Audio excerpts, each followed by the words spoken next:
Ujú.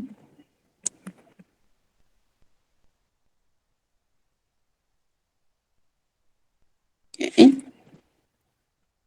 Mm,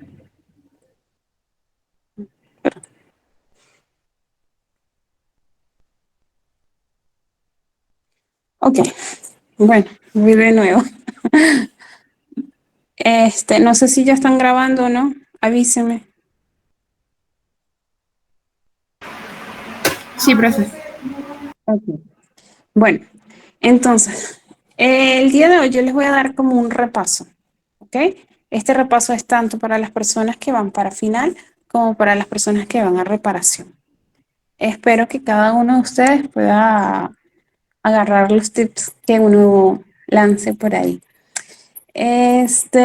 Cualquier duda que tengan, me preguntan, me detienen, ¿ok? Porque lo importante es que todo quede bien claro. Vamos a comenzar con la parte de fisiología hemática. Entonces, recordemos que la sangre es un tejido conectivo líquido, ¿verdad? Y que va a estar formado por dos componentes. Un componente que es la parte líquida, que es lo que se conoce como el plasma, en donde va a estar formado por agua, electrolitos, proteínas y otros elementos más. ¿Ok? Y la parte que se conoce como los elementos formes, también denominado hematocrito, que va a estar compuesto por los eritrocitos, los leucocitos y los trombocitos. ¿Ok? Y se llama hematocrito toda esta parte porque mayoritariamente lo va a estar conformado por lo que son los eritrocitos. ¿Ok? Todos y cada uno de estos elementos van a ser formados en la médula ósea a través del proceso que conocemos como hematopoiesis. ¿Ok? Y que durante ese proceso de hematopoiesis me va a dar origen a través de los distintos subprocesos, que es eritropoiesis, me formará los eritrocitos, los granulocitos, de la granulopoiesis me formará los neutrófilos, basófilos y eosinófilos, la serie monocítica me va a formar los monocitos, la linfopoiesis, los linfocitos y la trombopoiesis lo que van a ser los trombocitos que posteriormente van a ser conocidos como lo que son las plaquetas. Entonces, para que se puedan dar la formación de todos y cada uno de estos distintos procesos, se va a requerir ciertos nutrientes o elementos que son indispensables para el proceso de la hematopoiesis. ¿Ok? ¿Cuáles van a ser estos? Van a ser ácido fólico, vitamina B12, ¿verdad? En el caso general para todos y cada uno de estos elementos que les estoy mencionando acá. Sin embargo, también cada uno de estos distintos procesos de formación de las distintas células sanguíneas van a tener ciertas diferencias. Por ejemplo, la vitamina B2 y el ácido fólico van a ser esenciales durante el proceso de la síntesis del ADN, ¿ok? Cuando está en ese proceso de formación, maduración y la de mitosis celular de cada uno de los distintos grupos celulares. Y si está falta alguno de estos elementos, no solamente se va a ver afectado, en este caso, la eritropoyesis, sino también se va a ver afectado los otros componentes de las células sanguíneas. Entonces, en el caso de la eritropoyesis, además de requerirse vitamina B12 y ácido fólico, es indispensable la presencia de la eritropoyetina. Recordemos que esta eritropoyetina va a estar sintetizada, es una hormona que se sintetiza a nivel renal, en donde su disparador como tal van a ser los bajos niveles de oxígeno en sangre. Y ella lo que va a hacer una vez que empieza a censarse esa nueva disminución en la concentración de oxígeno en sangre, se dispara su producción, va directamente a médula ósea, actúa sobre los islotes eritropoyéticos y empieza a estimular las colonias formadoras de eritropoyesis. ¿Ok?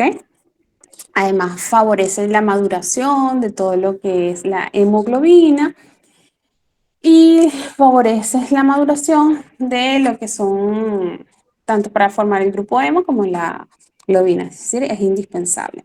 Otro elemento que es indispensable en el caso de los eritrocitos va a ser el grupo, el elemento hierro, ¿verdad? Porque este hierro va a ser indispensable para que se pueda formar lo que es el grupo hemo. ¿Ok? Que es en donde se va a justamente a acoplar esas moléculas de oxígeno. Y una vez que se ha formado el grupo hemo, es que se va a formar posteriormente con esos aminoácidos obtenidos a través de la dieta, se va a formar lo que son las globinas. ¿Ok? Entonces, si cualquiera de estos elementos está disminuido, ausente o algo, se va a ver alterado los valores de la producción de los eritrocitos. Entonces, una vez formados los eritrocitos, recordemos que ellos van a tener un tiempo de vida media de 120 días. ¿Ok? Y si recordamos, este eritrocito simplemente se puede decir que es una bolsa de hemoglobina, porque ellos no contienen núcleo, ellos no contienen organelos, ¿ok? Por lo tanto, cualquier daño que se le vaya generando en esta célula, no va a haber forma de poderlo reparar, ¿ok? Y van a existir tres mecanismos por el cual son destruidos o degradados estos eritrocitos.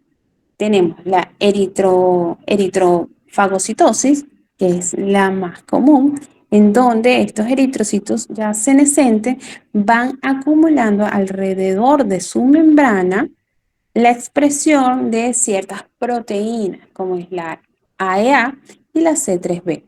Y estas proteínas van a permitir que los macrófagos reconozcan a ese eritrocito que está senescente y lo degrade, se lo coma. Posteriormente, este macrófago lo lleva a hígado y vaso, donde termina de degradar todo este eritrocito. Otro mecanismo que existe es que recordemos que dentro del eritrocito tenemos esa hemoglobina, es decir, que está altamente concentrado acá en comparación al medio externo. Y para que se mantenga la forma normal del eritrocito, tenemos una bomba sodio-potasio, ¿ok? En donde esta bomba se va a encargar de sacar sodio y de introducir potasio al interior de, ay Dios, ¿por qué se me fue? Al interior de este eritrocito. Y en su paralelo, como actúa esta bomba, también va a ir sacando agua, ¿verdad? Sin embargo, a través de los canales de agua va a estar continuamente entrando agua dentro del eritrocito para tratar de igualar la alta concentración de hemoglobina, ¿ok? A el plasma que tiene una menor concentración. Entonces, recuérdense, por las funciones de ósmosis, siempre va el agua en dirección de donde hay menos a donde hay más. ¿Qué pasa? Con el tiempo, ¿ok? Este eritrocito va a tener unas ciertas reservas de energía a través del proceso de la glicólisis para poder formar el ATP para que esta bomba pueda funcionar. Pero con el tiempo esas cantidades de ATP van a irse agotando. Por lo tanto, va a ir disminuyendo ese proceso de glicólisis. A ir disminuyendo, ¿ok? Se va a ir también reduciendo la actividad de esta bomba sodio-potasio. Por lo tanto, ya no va a haber forma de retirar dentro de la célula del eritrocito este agua que va a estar entrando a través de los canales. ¿Ok? Hasta que va a haber un momento es que va a predominar la cantidad de agua que ingresa en el eritrocito y ups, va a lisarse. ¿Ok? Otro mecanismo que también ocurre es la fragmentación, porque así como existe esta bomba de sodio-potasio, también en la membrana del eritrocito va a haber van a haber canales de calcio. Y a través de estos canales de calcio, ok, va continuamente a estar sacando calcio, sacando calcio. Sin embargo, a su vez, esa bomba también requiere de ATP y como se disminuye la glicólisis dentro de este eritrocito, va a ir un momento en que ya no va a poder, se va a predominar el calcio en el interior del eritrocito. Por lo tanto, al predominar calcio, ¿qué es lo que vamos? Se va a poner rígida, ¿verdad? Esa membrana del eritrocito. Hasta que cuando atraviesa los vasos sanguíneos, justamente del vaso, no va a ir perdiendo esa flexibilidad que tenía el eritrocito para deformarse y va a generarse esta fragmentación. ¿Ok? Entonces, una vez ya destruido, por así decirlo, el eritrocito, va a haber dos mecanismos de catabolismo de la hemoglobina. Tenemos una que es la extravascular, que es la que predomina y es la que ocurre de forma a nivel del hígado y del vaso, ¿ok? De manera controlada, en donde no va a ocurrir liberación de hemoglobina al plasma, ¿ok?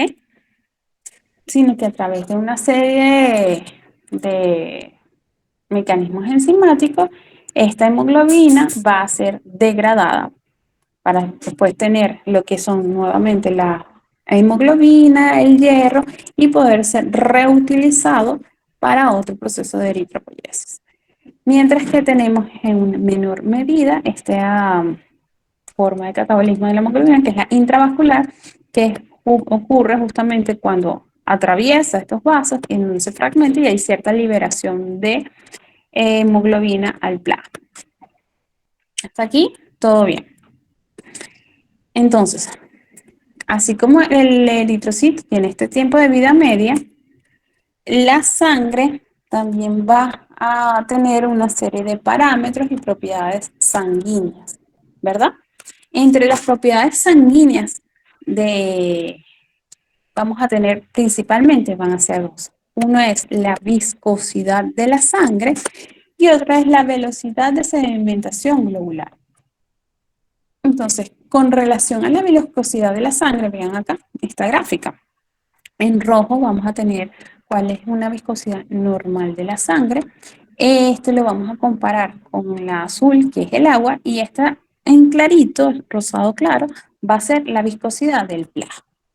Entonces vean que la sangre es mucho más viscoso que un vaso de agua, y es justamente por los elementos que contiene, en donde esta viscosidad del plasma va a estar determinada principalmente por la presencia de proteínas, mientras que este incremento en comparación del plasma a la sangre total va a estar regulada es por el hematocrito, es decir, por la cantidad de eritrocitos que se encuentran presentes en esa, en esa sangre. Pues.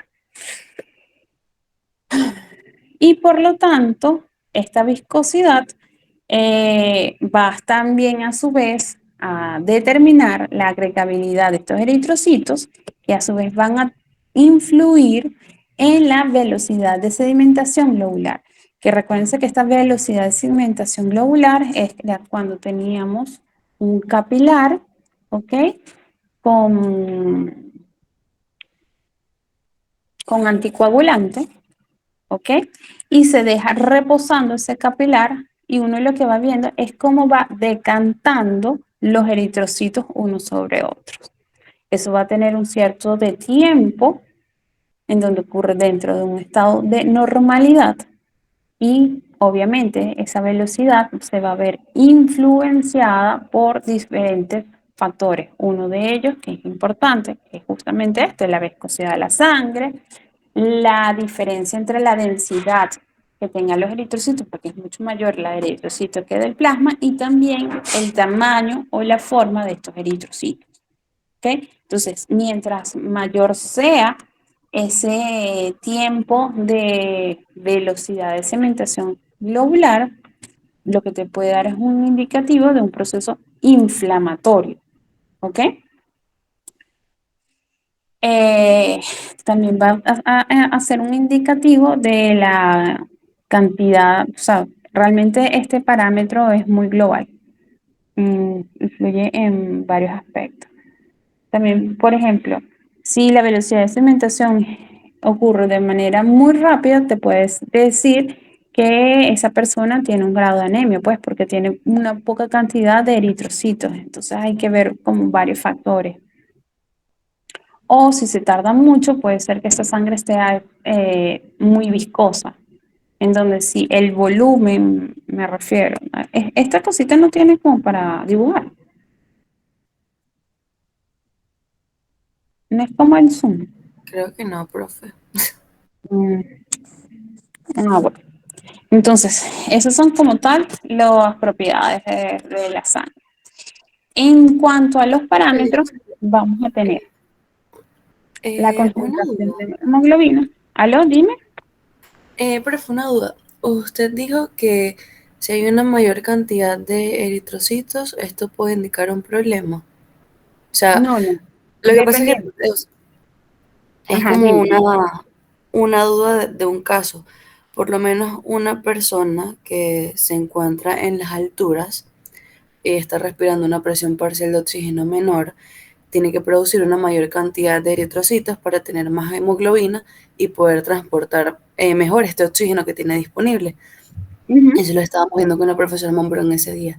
En este caso, como esta persona tiene una mayor cantidad de eritrocitos en sangre por esta condición, su velocidad de sedimentación sería más lenta porque tiene una mayor cantidad de eritrocitos. Sí, más lento, pero porque tiene que decantar todos esos eritrocitos. Pero en conclusión, vamos a ponerlo así. Si lo Ujú. normal es que sean 20 Ajá, en 20 segundos, por ejemplo, digamos, ahorita no me recuerdo los valores de normalidad. No sé si aquí se los tengo. Ajá, ¿ves? Ah, mira, ¿qué tal? En hombres alrededor de 15 y en mujeres es alrededor de 25, ¿no? sí. Entonces, si esta persona tiene el hematocrito muy aumentado por encima de estos valores, obviamente le va a tomar más tiempo el lograr sedimentarse, porque toda esa cantidad de eritrocitos que tú llegas a agarrar con tu capilar van a decantar. Entonces ya no va a ser 20, sino que va a ser 30, 40. ¿Ok? Ok, y se Entonces, seguiría no es considerando fisiológico. exacto. ¿Por qué? Porque está aumentado lo que es el hematocrito. Y obviamente también en ese caso en el que tú me estás poniendo de altura, también la concentración de eritrocitos estaría aumentado. Es diferente si tenemos los valores de hematocrito y eritrocitos normales y esta velocidad de sedimentación se ve aumentada. ¿Ok? Entonces ahí hay otro proceso que me está influyendo en que se tarde tanto en decantar esos eritrocitos. Puede ser que ahí la densidad más bien del plasma se vea aumentada. Por ejemplo, las personas que tienen procesos inflamatorios en donde sus valores de hematocrito están normales, ¿ok? Eh, siempre hay una tendencia a que la velocidad de cementación se vea aumentada. Igual es en los casos de cáncer. Esto se ve aumentado. ¿Ok? A diferencia, teniendo estos dos valores normales. ¿Por qué? Porque son los otros elementos que se encuentran en suspensión en el plasma que me están influyendo en ese proceso de sedimentación del eritrocito. ¿Sí me sigues, Victoria? Sí, profe, sí. Gracias. De nada. Por ejemplo, es diferente a una persona que tenga más bien un cuadro de anemia. Esta velocidad se va a ver disminuida, ¿ok? Porque la cantidad de eritrocitos que tiene que decantar es muy poquita, ¿ok? Entonces, Ok. ok, así como vimos esas propiedades, están los otros parámetros, que son estos los que tenemos acá como un resumen, ¿ok? en donde tenemos concentración de hemoglobina. Ya, dime un chancecito que tengo que responder un mensajito, disculpen, para que no me sigan llamando.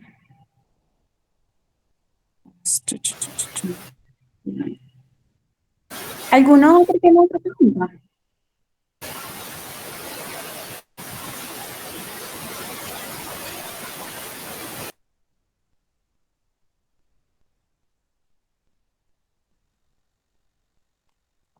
Ujú.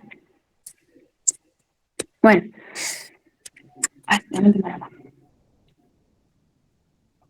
Ajá. Entonces, así como tenemos las propiedades, ahorita tenemos aquí como un resumen de los distintos parámetros sanguíneos. Si ven, todo está ahorita más o menos enfocado hacia los eritrocitos. Pero también están los otros parámetros donde uno ve la concentración de los leucocitos, la relación de los diferentes leucocitos, la concentración de las plaquetas y demás. Sin embargo, aquí se los enfoqué desde el punto de vista de los eritrocitos. Entonces tenemos el hematocrito, que ya sabemos que es el porcentaje que va a ocupar esa cantidad de eritrocitos con relación a la sangre total. Mientras que la concentración de eritrocitos, como se lo dice, se ve en concentración y las unidades son más bien expresadas en el número de eritrocitos por microlitro. ¿Ok? Tenemos la concentración de hemoglobina, en donde nos va a decir cuánta es la cantidad de hemoglobinas total en esa sangre. ¿Ok? Porque es por decirte. Tenemos el volumen corpuscular medio. Este volumen corpuscular medio lo que nos va a hablar es de el tamaño de los eritrocitos. Estos son los valores relativos tanto para hombre como para mujer y esta es la fórmula. La hemoglobina corpuscular media, en donde tenemos justamente es la concentración de hemoglobina, la vamos a dividir entre el número de eritrocitos, es esto que ustedes ven acá, y lo multiplican por 10. Y tenemos la concentración de hemoglobina corpuscular media, en donde nos da es la concentración de hemoglobina, por cada eritrocito. Y vemos que para obtenerla es justamente esta concentración, este valor, y lo dividimos por el número del hematocrito. Entonces vean que estas dos se parecen mucho, pero no son exactamente iguales, porque una lo dividimos es por el número de eritrocitos y la otra por el número del hematocrito. El diámetro globular medio lo que nos va a decir justamente es qué tan uniforme son en cuanto a la forma de los eritrocitos. Y con estos parámetros, lo que es el volumen corpuscular medio, la hemoglobina corpuscular media y la concentración de hemoglobina corpuscular media, es que uno puede definir si tenemos eritrocitos normocíticos, si son hipocrómicos o hipercrómicos, es decir, qué tanta cantidad de hemoglobina hay. En normocíticos se refiere a la forma, si tiene una forma normal, o microcíticos si son pequeños, o macrocíticos si son muy grandes. Y eso es fundamental para la parte de las clasificaciones. Sin embargo, esto no es fisiopatología, pero es importante que lo vayan manejando. Pues. Ay, me pica. Ah, gupus. Ay, qué horror.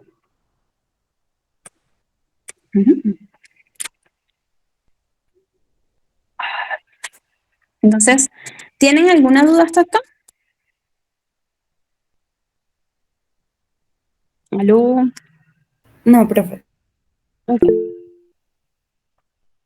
Vamos entonces ahora a pasar a lo que son los grupos sanguíneos. Entonces, los grupos sanguíneos en la membrana de los eritrocitos, como podemos ver acá, van a irse expresando una serie de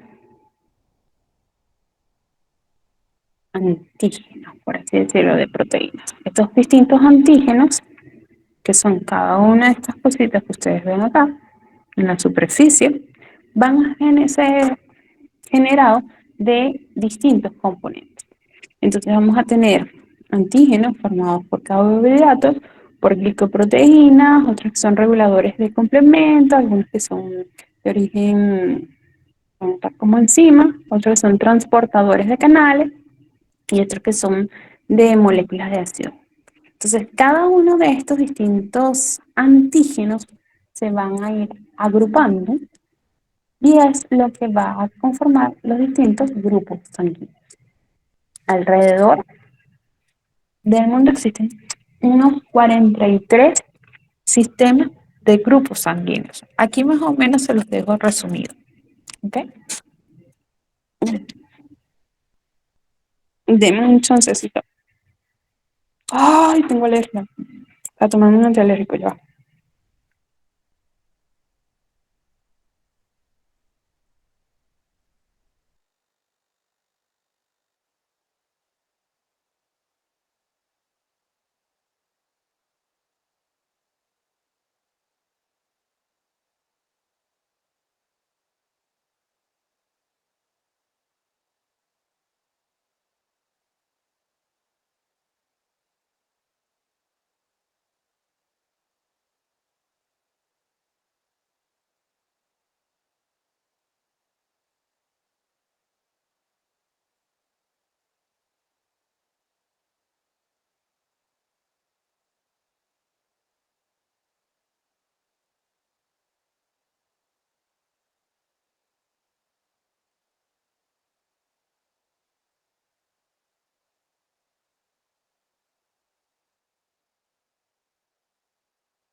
Ajá.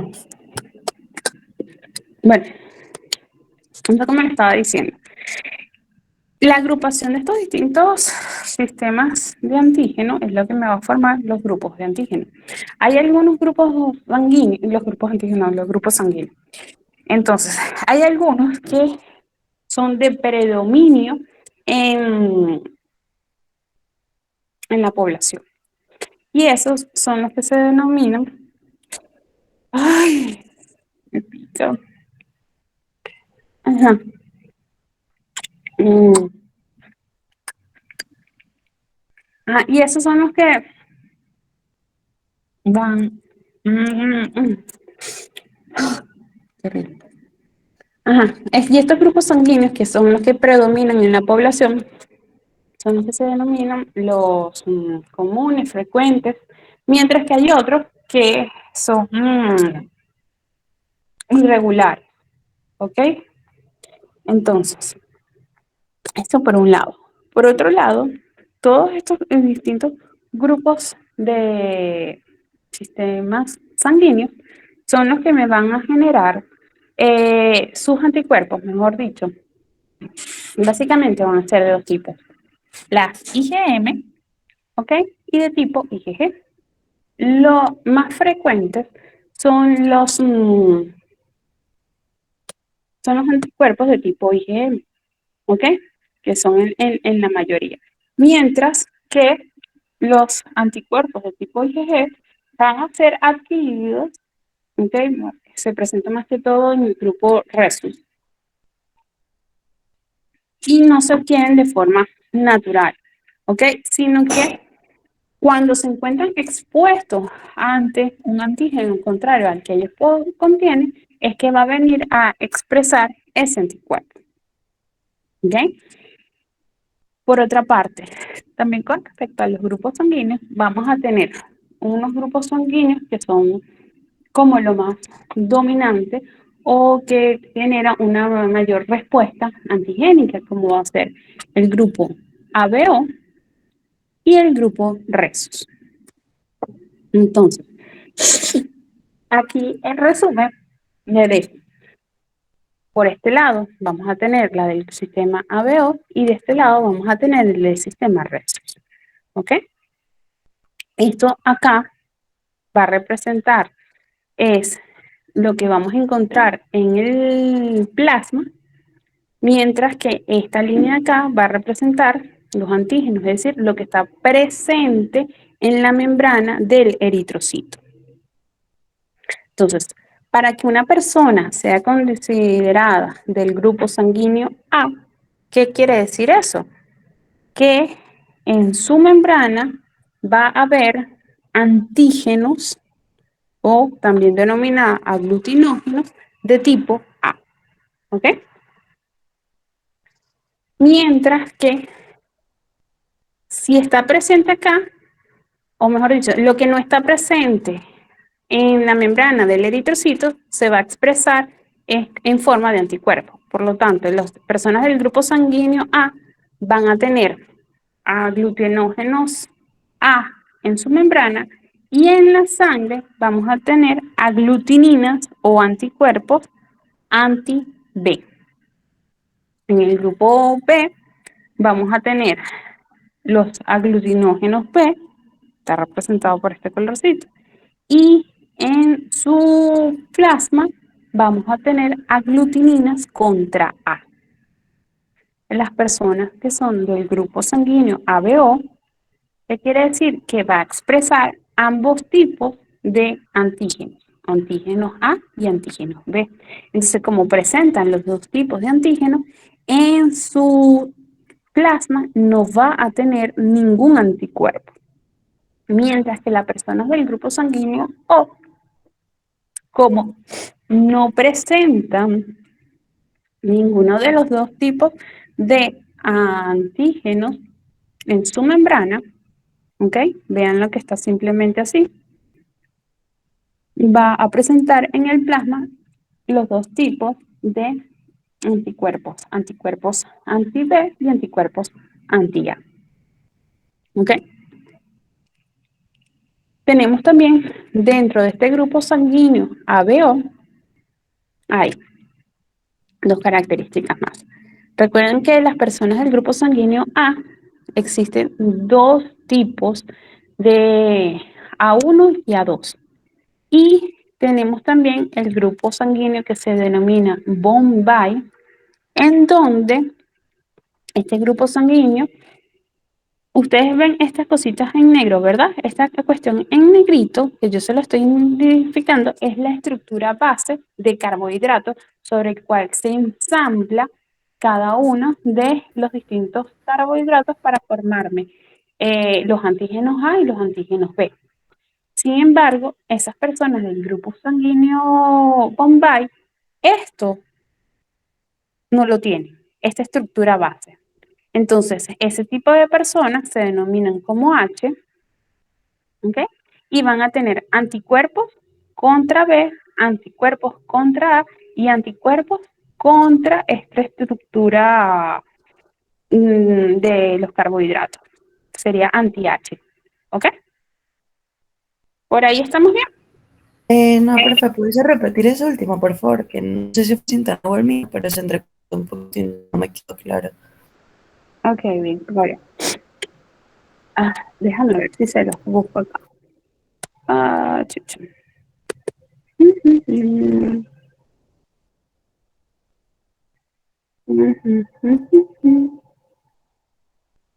No, aquí no está. Para que me siga. Ay, qué desagradable que te pique la garganta.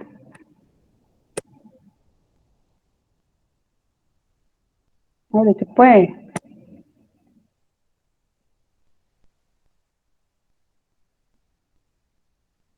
Ay, yo no tengo paciencia.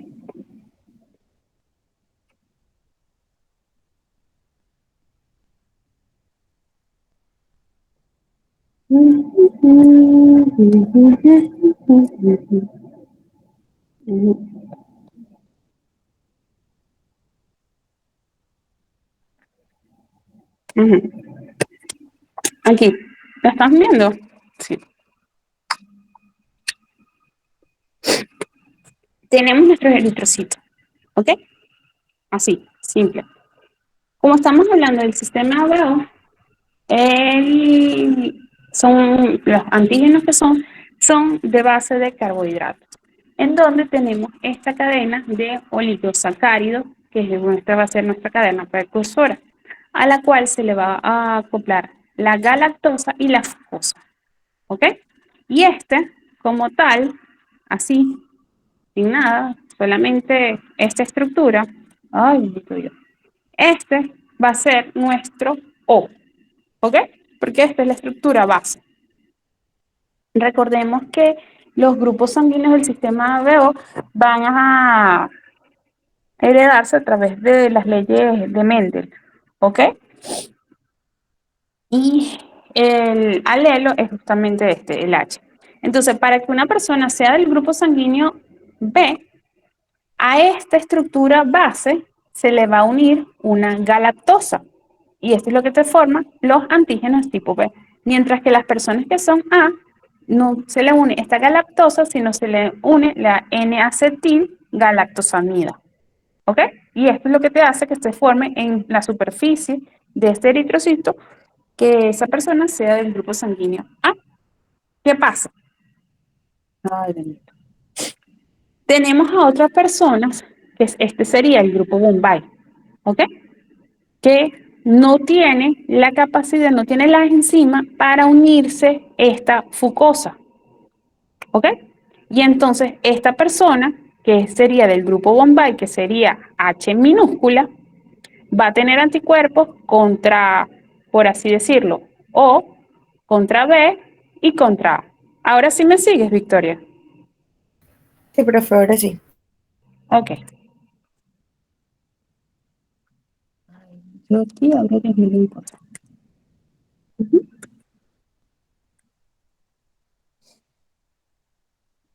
Y estos anticuerpos, ¿ok?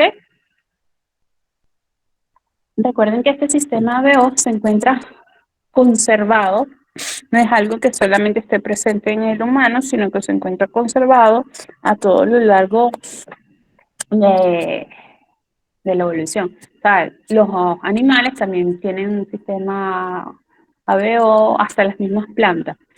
Entonces, cuando el bebé nace, ¿ok? A través de la ingesta de la leche materna, va empezándose a exponer, ¿ok? Contra estos distintos antígenos, ¿ok?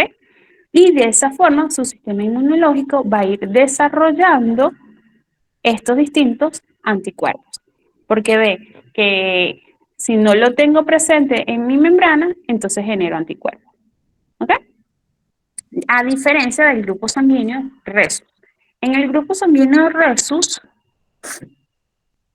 este grupo se encuentra formado por lo que de mayúscula, por distintos antígenos, de mayúscula, de minúscula, E mayúscula, E minúscula, C mayúscula, C minúscula. Y por lo tanto también me va a dar una gran variedad de combinaciones. Véanlo en esta parte. Acá. ¿Ok? Entonces, las distintas combinaciones de esto, espero que no me hable. Ajá, las distintas combinaciones de estos antígenos me va a generar alrededor de unos 50 tipos de antígenos con respecto al sistema Rhesus, ¿no? Sin embargo, de todos estos, el dominante es el D, y es el de mayúscula, y es el que me va a determinar si una persona es RH positiva o RH negativa, ¿ok? Naturalmente, si, obviamente, si tienes ese antígeno en la superficie y eres RH positiva, tú no vas a generar ningún anticuerpo. Sin embargo, en el RH negativo, las personas no tienen tampoco ningún anticuerpo a menos que en algún momento de su vida se hayan encontrado expuestos a un grupo sanguíneo positivo. Y esa es la forma de que ellos adquieran ese anticuerpo. ¿Ok? Esto por acá. Y esto por acá. Ay, disculpen por los sonidos que me está picando la garganta. Okay.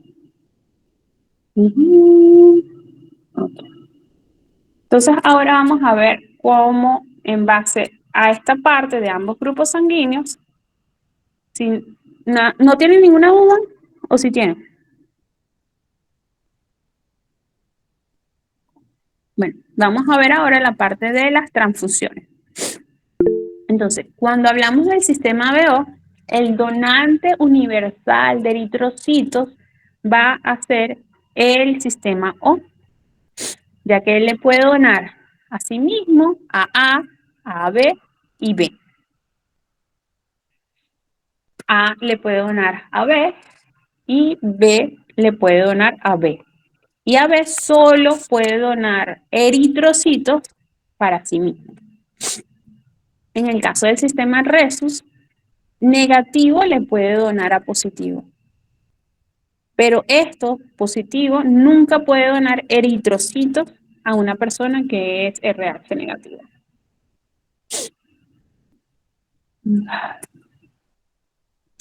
Cuando hablamos de plasma, es diferente. Entonces, el donante universal de plasma es el sistema ABO, ya que recordemos que como en la membrana del eritrocito del ABO tiene tanto A como B, en su plasma no tiene ningún tipo de anticuerpo y le puede donar a O y a B. Una persona A se puede donar plasma a sí mismo, B a sí mismo y O obviamente solamente puede donar plasma a otra persona que sea O. Y en el caso de transfusión, aquí también la cosa cambia, porque el sistema RH positivo puede donarle plasma, a las personas que sean RH negativos. Entonces, recuérdense que el criterio en cuanto a las transfusiones son, si hablamos de sangre total, estamos hablando de que vamos a donar tanto eritrocitos como plasma. Por lo tanto, solo se puede transfundir sangre total a un grupo sanguíneo que sea idéntico. Si hablamos de eritrocitos, ¿ok? El criterio que tenemos que utilizar es que esos eritrocitos que vamos a donar sean compatibles con el suero, el plasma de la persona que va a recibir ese eritrocito. En el plasma es al revés, que ese plasma que tú vas a estar donando sea compatible con las células, es decir, con los eritrocitos de ese receptor. Y en cuanto a plaquetas, vamos a templar el mismo criterio de los eritrocitos, ¿ok? Porque ellos también tienen lo que es el sistema ABO sobre su superficie, ¿ok? Entonces, para identificar el grupo sanguíneo van a existir dos tipos de métodos. Una que es la tipificación sanguínea de manera indirecta y una tipificación sanguínea de manera directa. La directa es justamente agarramos nuestra sangre y exponemos los eritrocitos de esa persona que queremos ver y le ponemos una serie de anticuerpos. ¿Ok?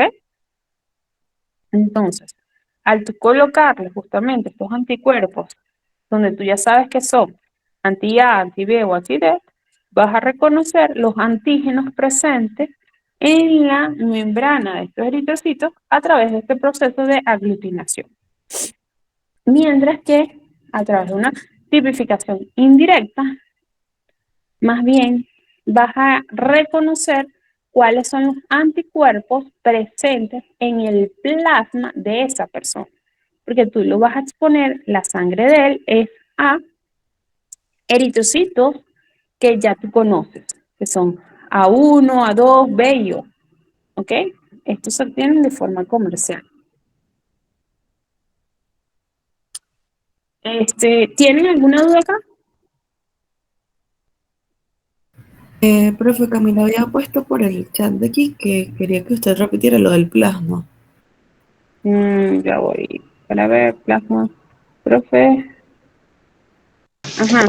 ¿Cuál Profe, sigue? si puedo repetir, por favor, lo del eritrocito también. Ok. ¿Te refieres a esta parte de la transfusión donde estoy proyectando la imagen Sí, o de otra la parte? transfusión, porque es que se cayó y no lo vi. Ok, no hay problema. Aquí lo que tenemos que ver es justamente esto, ¿ok? En donde, ya va, déjame improvisárselas aquí para que lo visualicen mejor. Control Alt, fin. Fin. Deme un chancecito. Es que lo hice mal. Ya va, para que lo visualicen. Denme un segundito.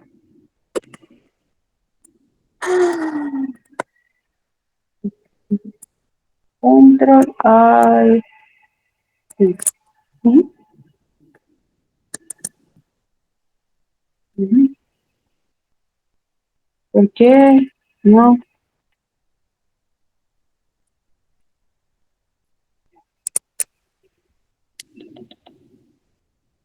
Ajá. Mm, Así. Ajá. Eso es lo que quiero. Así.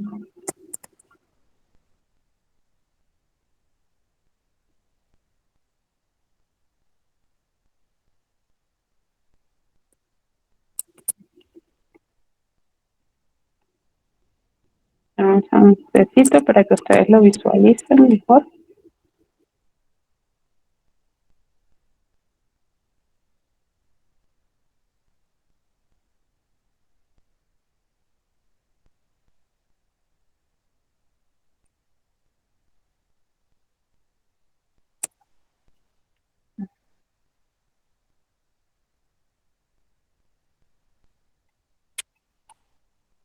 Ok. Estamos hablando de transfusión de eritrocitos, ¿verdad? Acá.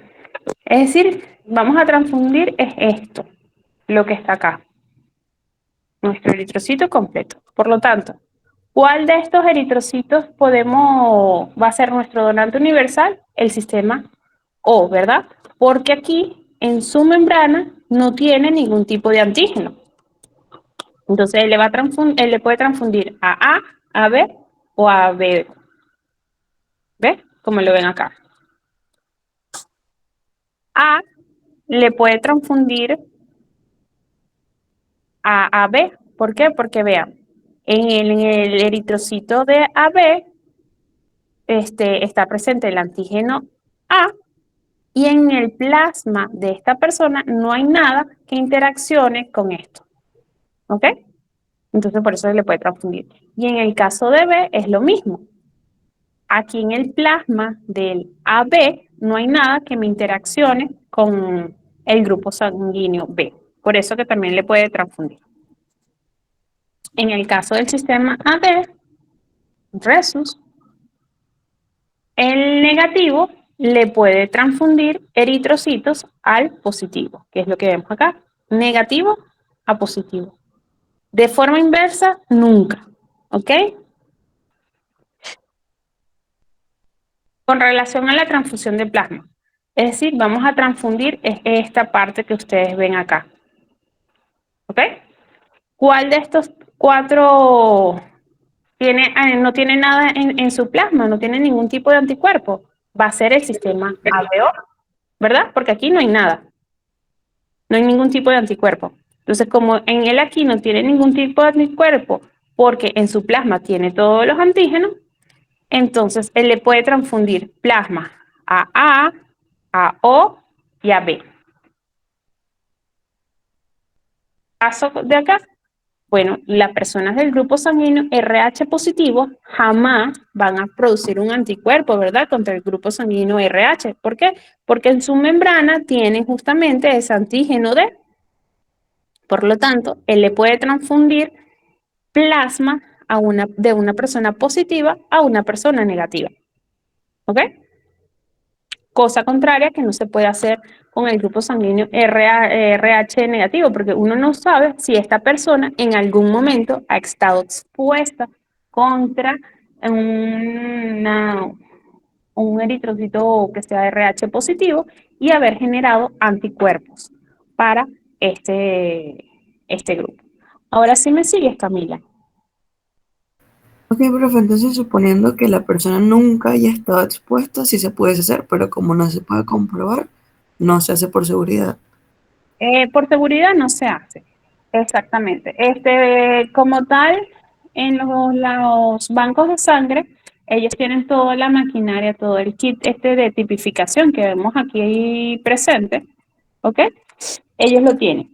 Entonces, ellos pueden determinar si esa persona ha estado o no expuesta, ¿ok? Pero si, por ejemplo, ustedes están en un ruralito o algo de eso, mira, no lo hagan porque ahí no tienen las condiciones para poder realizarle la tipificación a ese individuo. ¿Ok? Entonces, la tipificación no es más que identificar cuál es el grupo sanguíneo de esa persona. Lo podemos hacer, como les comenté, a través de dos métodos.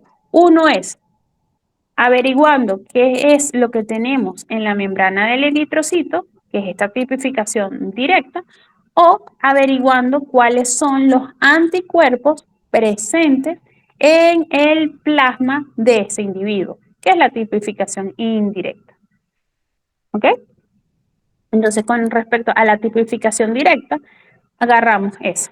Le pinchamos el dedo a una persona, ponemos un par de gotitas y vamos a mezclar cada gotica de forma individual con estos anticuerpos monoclonales.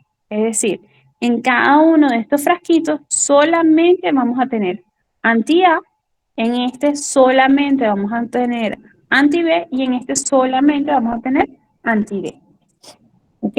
Este color es estándar a nivel mundial. Ay, me pica el ojo. Ay, Dios mío. Y tenemos la otra que es la tipificación indirecta, que es, uno viene, separa el plasma de los eritrocitos del hematocrito, ¿ok? Y uno lo que va a hacer es que a ese plasma de esa persona le va a colocar unas goticas de estos frasquitos que ustedes ven acá, en donde ya uno sabe que este frasco es del grupo antígeno A1, del grupo antígeno A2, del grupo antígeno B, del grupo antígeno O. Recuérdense que como le comenté anteriormente, con relación solo con respecto al alelo A, hay dos subtipos. A1, A2. El predominante en la población es el del tipo 1, pero puede encontrarse de personas que sean A positivos del tipo 2. Es decir, que una persona del grupo sanguíneo A diga, yo te puedo transferir a ti porque tú también eres A. Bueno, pero tenemos que saber si ambos somos del subtipo A1, del subtipo A2, o inclusive hay personas que expresan ambos. ¿Ok? Ujú. Camila, sí, un RH positivo puede donar al RH negativo, si te refieres es al plasma. Ajá. Mientras que del grupo de los alelos B solamente existe uno. Entonces, basándonos en esto, vamos a hacer estos ejercicios.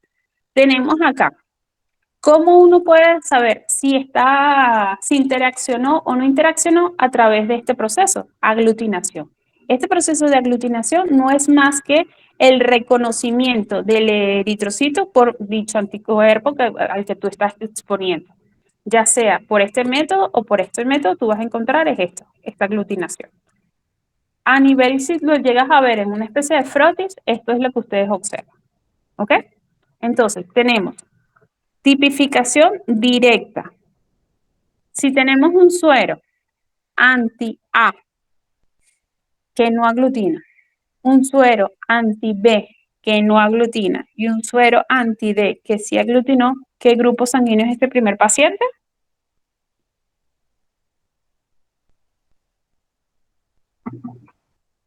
Díganmelo ustedes, por favor.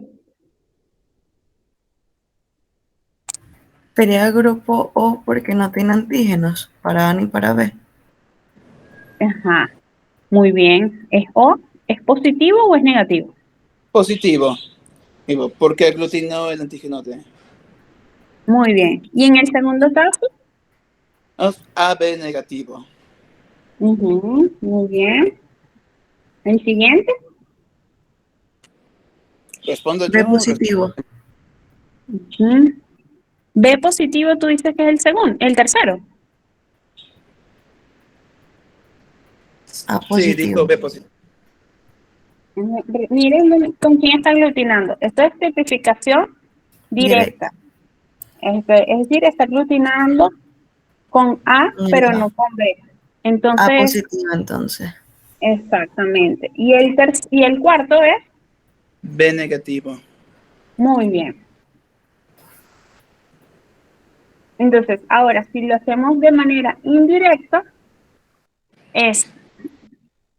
vamos a ver cuáles son los anticuerpos que están presentes en el plasma de esta persona. Si, por Anti-antigen. ejemplo, ¿ah? Estaba pensando porque sí, si no aglutinó con los eritrocitos A, significa que no tiene anticuerpo anti-A. Si no aglutinó con los eritrocitos B, no aglutinó, no tiene antígeno anti-B, pero sí tiene antígeno anticuerpo. Ya va, recuerda que aquí como lo que estás viendo es que esta persona, ¿ok? No tiene anticuerpos contra A, no tiene anticuerpos contra B. Por eso es que no está aglutinando con esto. Pero sí tiene anticuerpos contra D. Entonces, ¿cuál es Significa el que grupo sería sanguíneo? AB negativo. Muy ¿Negativo? bien, Samuel. Sí. El primer paciente es AB negativo. ¿Y el segundo, cuál sería? O positivo. Bueno, este segundo puede ser tanto O positivo como O negativo, porque recuérdense que las personas que son del grupo sanguíneo Rhesus negativo tampoco tienen anticuerpos a menos que en algún momento de su vida se haya visto expuesta contra una persona del grupo sanguíneo RH positivo. ¿Ok? ¿Sí me Sí. siguen? Ok, entonces ¿qué me dice el tercer paciente y otra persona que me diga quién es el cuarto paciente?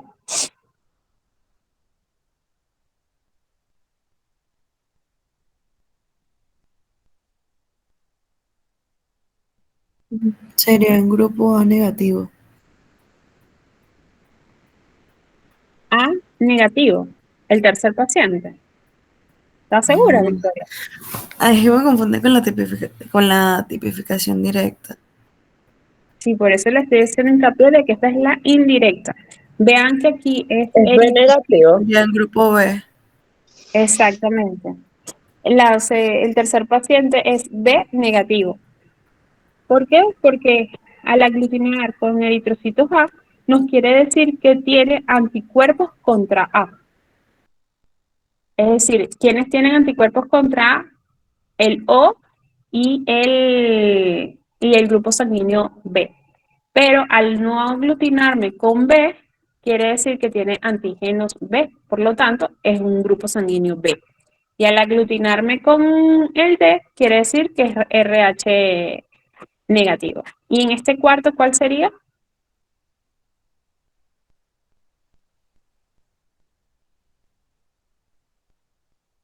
Sería un grupo sanguíneo A. ¿Positivo o negativo? Realmente puede ser los dos. Muy bien, muy bien. Entonces, Hasta aquí, todo claro, ¿no? Bueno, vamos a hacer ahora otra partecita que es importante. Esto, por ejemplo, cuando ustedes estén en el rural y requieran transfundirle sangre a una persona, eso sí lo pudieran hacer, porque es un método que se dedica a lo de las pruebas cruzadas, en donde de forma rápida te permite verificar la compatibilidad de sangre entre el donante y el receptor.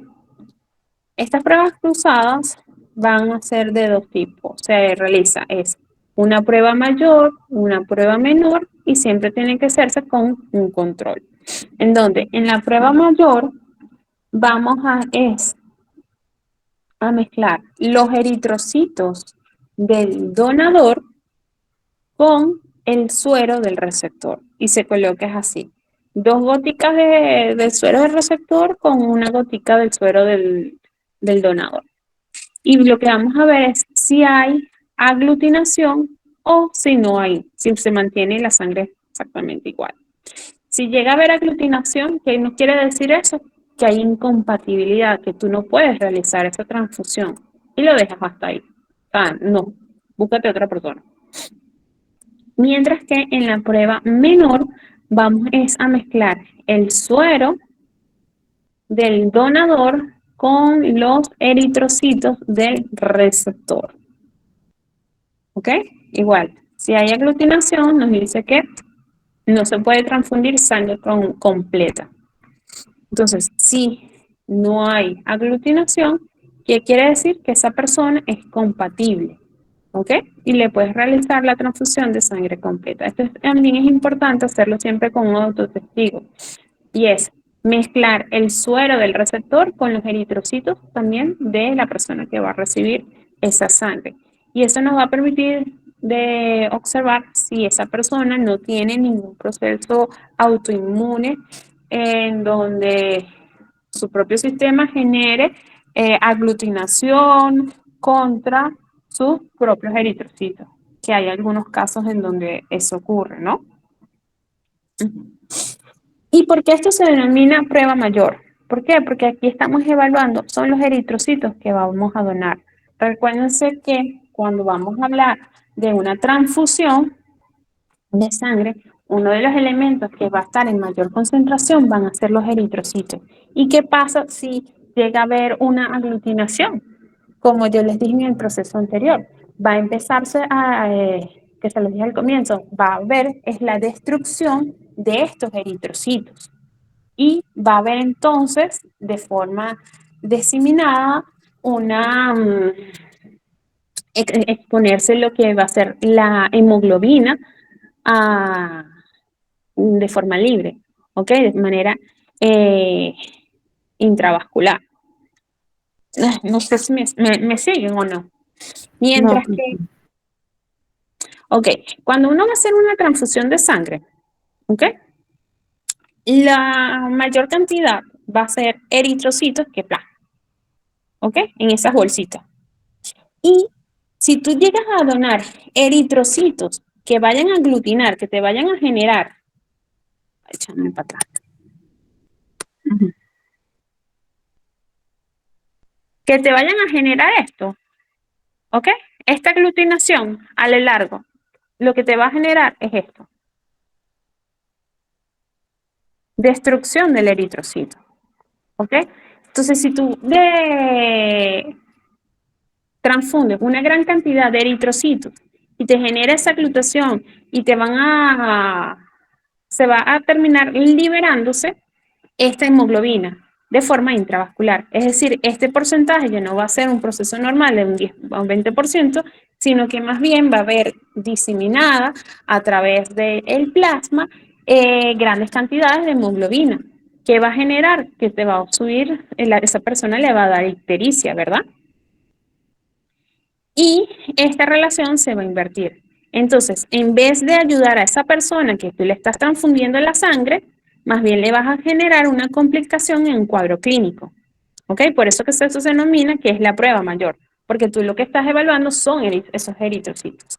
Mientras que esta segunda parte de acá se denomina prueba menor, porque tú lo que vas a evaluar son los anticuerpos que estén presentes en ese plasma que tú estás donando.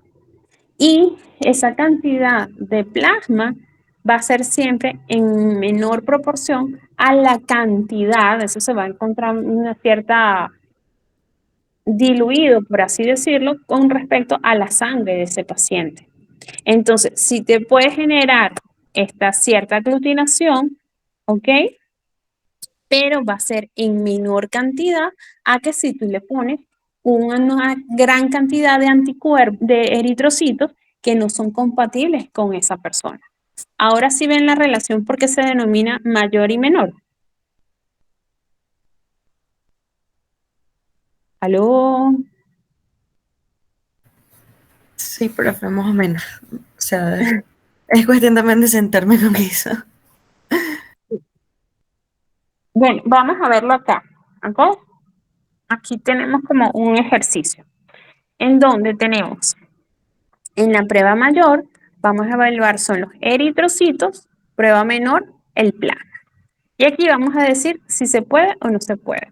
Por ejemplo, una persona, nuestro receptor va a ser una persona del grupo sanguíneo. A ver, déjame ponérselo acá.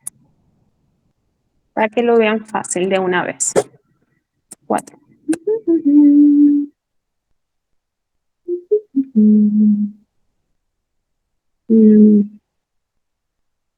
No.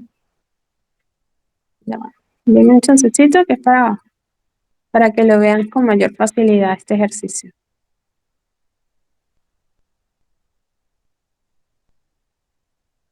Se los dejo. Ajá, vean acá. Entonces, vamos a donar. La persona que va a recibir el grupo sanguíneo va a ser una persona del tipo A. Y la persona que te va a donar sangre va a ser una persona del tipo B negativo.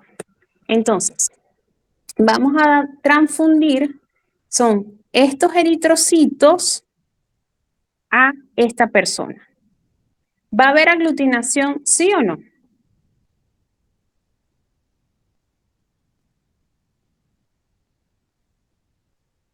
Vean acá. ¿Sí ven Sí, va a haber Creo aglutinación. que no. ¿Por qué crees que no?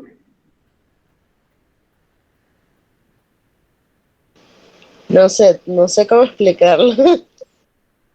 Vean, no sé, ¿sí se ve este pedacito de acá arriba? Déjame ver si. Sí, profe, sí se ve, pues. Sí, sí se ve. Ok. Cualquier cosa se los pongo así como más grandecitos para que lo vean.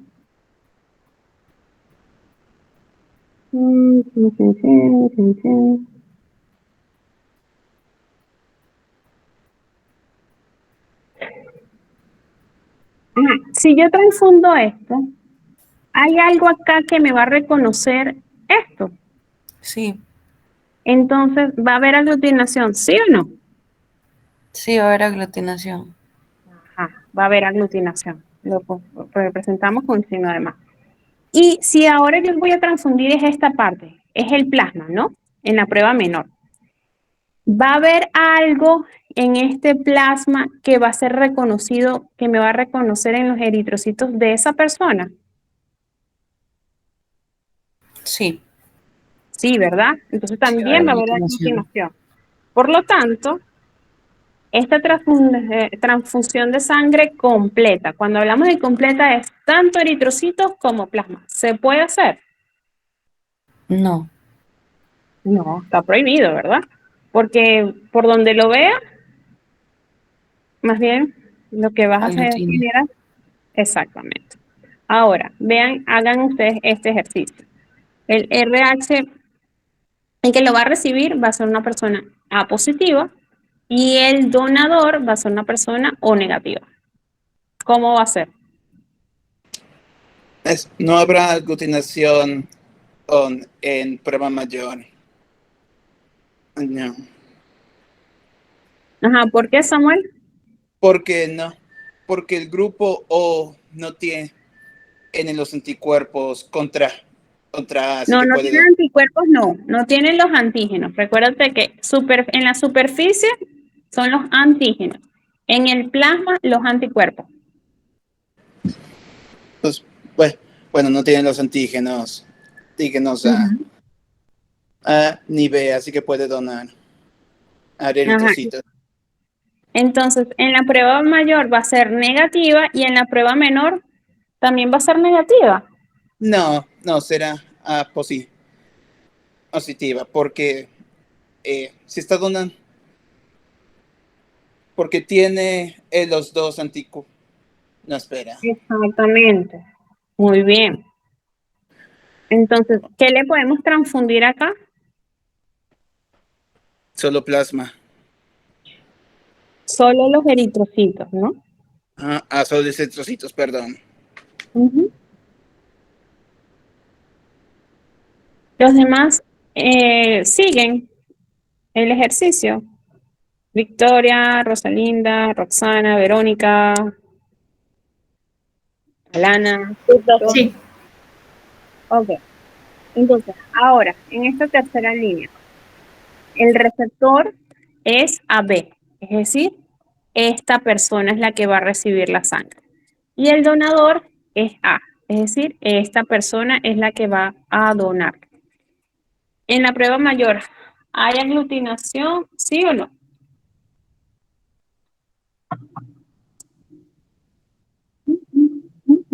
No, profe.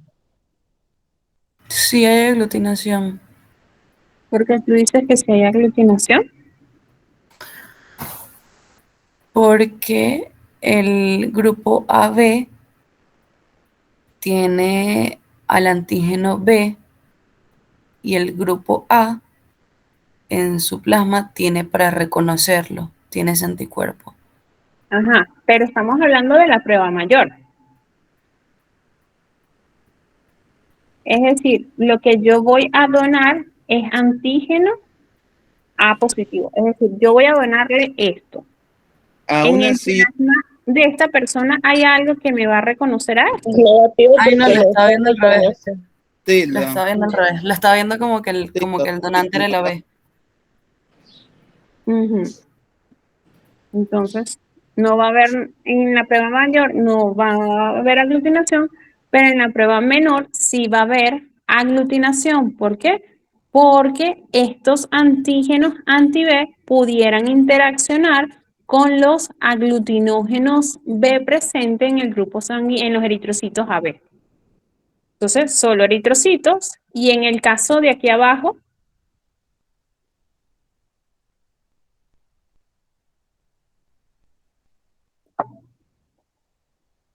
va a haber aglutinación en la prueba mayor. No. No, creo que sería igual que en el caso anterior, ¿no? Aglutinación ahí, pero en la menor nada más. Ajá. Pero no están viendo Va algo. a depender del RH. Ajá, una persona positiva le puede donar a una persona negativa. Solo si es plasma, ¿no? Porque tiene antígenos. Ah, pero aquí estamos hablando en la prueba mayor de eritrocitos. Entonces, por eso yo les puse aquí, puede ser que haya aglutinación si esta persona previamente haya estado expuesta, como puede ser que en el primer momento no. Pero esto también está prohibido, porque una persona B negativa no puede recibir sangre de una persona positiva. ¿Sí lo ven? Sí. Ok. Entonces, ahora ustedes tienen este caso. Si tienen un paciente con este grupo sanguíneo AB, RH negativo, y en el banco de sangre solamente van a contar con estos 5 tipos de sangre. ¿Cuáles pueden donar? Complétenlo ustedes, analícenlo. Les doy unos 5 minutos, 4 minutos, no sé, ustedes me dicen. Discútenlo entre ustedes.